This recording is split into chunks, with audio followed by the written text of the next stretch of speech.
11 December সিলেটে শুরু হয়েছে এনসিএল এর টি20 ভার্সন। প্রথম দিনই 4 ম্যাচে মাঠে নেমেছে 8টি দল।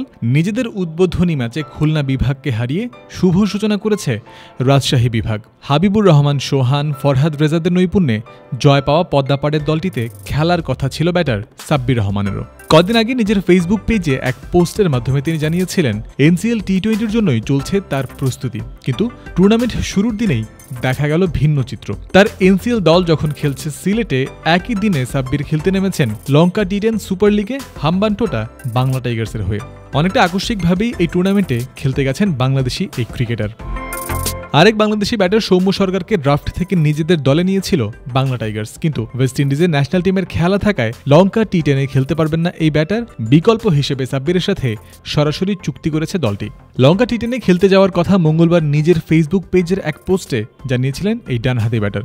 শুধু সাব্বির নয়, বাংলা টাইগার্স সরাসরি চুক্তি করেছে বাংলাদেশের আরেক ক্রিকেটার মোসাদ্দেক হোসেন সৈকতের সাথে।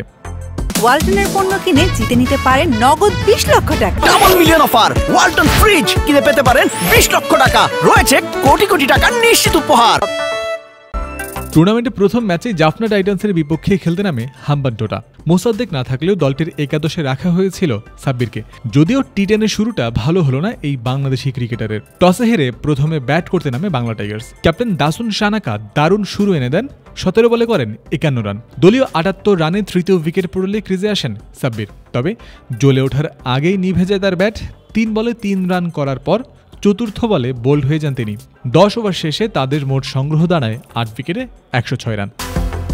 লক্ষ্য তাড়া করতে নেমে টম কোলার ক্যাডমোরের ব্যাটে ভর করে অনায়াস জয় তুলে নেয় জাফনা। 21 বলে 57 রান করে নট আউট থেকে মাঠ ছেড়েছেন এই ব্যাটার। টম এবেল করেন 19 বলে 33 রান। 2 উইকেট হারিয়ে 8 ওভার 1 বলের মধ্যেই ম্যাচ জিতে জাফনা টাইটান্স। এদিন ফিল্ডিংয়েও ভালো সময় কাটেনি সাব্বিরের। নিজের দিকে আসা একটা ক্যাচ মিস হয়েছে তার কাছ থেকে। সাব্বির ও তার দল হাম্বানটোটা বাংলা টাইগার্স টুর্নামেন্ট শুরু করলো আক্ষেপ নিয়েই। লঙ্কা টি10 সুপার লিগে সাব্বির, মোসাদ্দেক ছাড়াও রয়েছেন বাংলাদেশের আরও 2 ক্রিকেটার।